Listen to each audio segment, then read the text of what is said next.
ఓం శ్రీ విఘ్నేశ్వరాయ నమః. జిఎన్ఆర్ శ్రీరామ రక్ష గృహవాస్తు YouTube channel ప్రేక్షకులందరికీ కూడా నా యొక్క నమస్కారాలు. నేను మీ Nagaraju, MSc maths, BEd, IMA vastu researcher.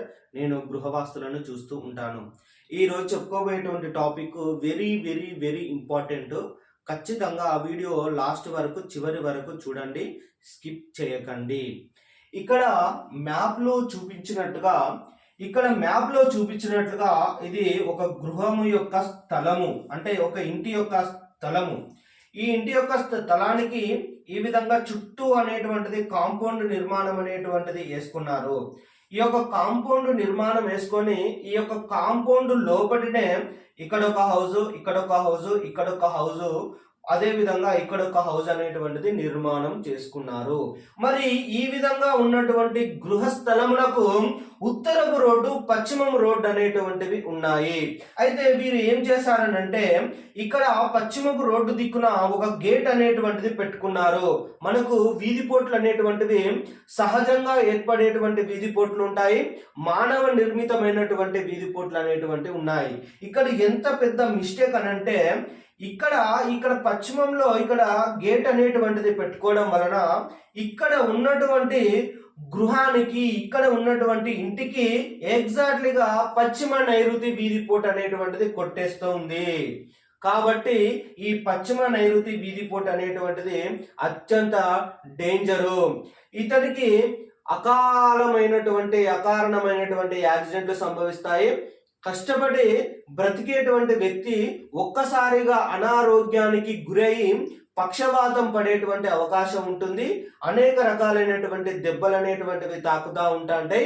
అదే విధంగా ఈ యొక్క గృహ యజమానికి గనక మగ సంతానం గనక ఉన్నట్లయితే అతని మీదనే ఎక్కువ ఆలోచనలు అనేటువంటివి ఉంటాయి.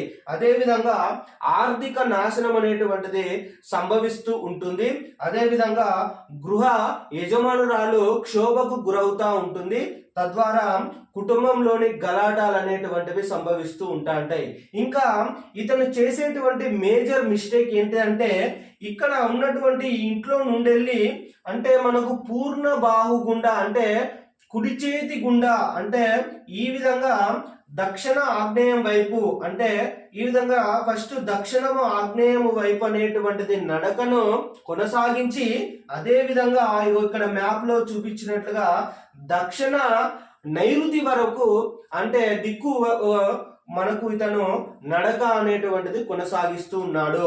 అంటే ఇక్కడ ఇంట్లో నుంచి వెళ్ళి ఇట్లా బయటికి వెళ్ళేసి దక్షిణ నైరుతి దిక్కు వైపు నడకను కొనసాగిస్తూ ఉన్నాడు.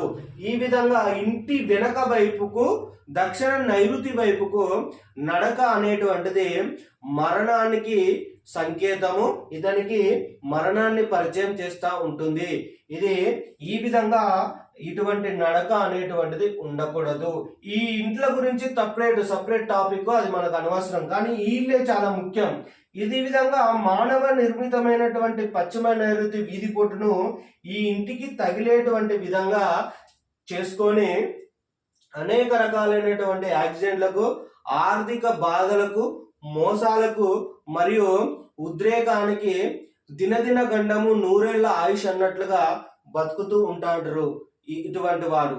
కాబట్టి ఎట్టి పరిస్థితులలో కూడా మానవ నిర్మితమైనటువంటి వీధిపోట్లు గృహానికి లేకుండా చూసుకోవాలి. అదే విధంగా ఇంకొకటి చెప్పాలంటే ఈ ఇంటికి ఈ విధంగా ఉత్తరపు వాయువ్యపు, దీన్ని మోసకారి వీధిపోటు అంటారు. అందరు ఇట్లా స్ట్రైట్ గా పడితేనే వీధిపోటు అని అనుకుంటారు, కానీ ఇక్కడ టర్నింగ్ అయినప్పుడు ఇది ఖచ్చితంగా ఈ ఇంటికి ఈ యొక్క ఖాళీ ప్లేస్ కు, ఈ ప్లేస్ ఏదైతే ఉందో దీనికి మొత్తం ఇది ఉత్తర వాయువ్య వీధిపోటు అంటారు. ఇది మోసకారి వీధిపోటు అవుతూ ఉంటుంది. దీని గురించి మనం సపరేట్ టాపిక్ మళ్ళీ చెప్పుకుందాము. ఇంకొక విషయం ఏంటంటే చుట్టూ, అంటే ఒక ఖాళీ ప్లేస్ కి చుట్టూ కాంపౌండ్ అనేటువంటిది వేసుకొని అందులోనే గృహ నిర్మాణాలు అనేటువంటివి చేసుకోరాదు. ఈ విధంగా సపరేట్ కాంపౌండ్ లేకుండా ఒకే కాంపౌండ్ లోపల గృహ నిర్మాణం కనుక చేసుకున్నట్లయితే ఒకరింటి దోషం మరొకరికి, ఒకరింటి దోషం మరొకరికి, ఒకరింటి దోషం మరొకరికి అనేటువంటిది వస్తూ ఉంటుంది. కాబట్టి ఇటువంటి పొరపాట్లు అనేటువంటిది చేయొద్దు. ఎవరికి వారే ఇల్లు కట్టుకొని సపరేట్ కాంపౌండ్ అనేటువంటిది వేసుకోవాలి. ఈ విధంగా పశ్చిమ నైరుతి వీధిపోటు పడేటువంటి విధంగా బాటలను ఏర్పాటు చేసుకోరాదు, యాక్సిడెంట్లకు గురి కారాదు, అనారోగ్యాలకు గురి కారాదు. ఇంకా చెప్పాలంటే చాలా పెద్ద టాపిక్ ఉంది. మనకు వీడియో లెంత్ అనేటువంటిది ఎక్కువ అవుతుంది. బాగా లెంత్ గా చేస్తే ఎవరు కూడా చూడట్లేదు. అందుకనే షార్ట్ కట్ లో చెప్పేసిన ఇది మంచి పద్ధతి అనేటువంటిది కాదు.